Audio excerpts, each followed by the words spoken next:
then tawag dito, mache-check nyo na, may policy na kayo dyan, so mache-check nyo na kung ano yung mga benefits na pwedeng makuha. Then siguro mas mainam na i-forward natin or iwan natin yan sa family dito sa Pilipinas para at least aware din sila na may ganyan kayong klaseng dokumento, no?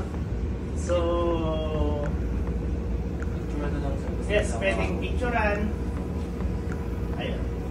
Kung 24 months yung duration ng contract nyo, yun din yung duration niyan. So required kasi sa lahat ng agency na bilhan kayo ng ganyan para ma-proceed namin yung OTC niyan. So any question mga sir, yung sa reminders, handouts, or yung sa mga guardian, yung pagdating nyo doon, si Ma'am Norisma na yung mag-discuss na sa inyo, ha? Then kompleto yung travel documents na binigay ko sa inyo, walang maling detalye, so magiging safe yung travel nyo bukas. Kung gagawin nyo na lang is puntahan ito at i-update kami kung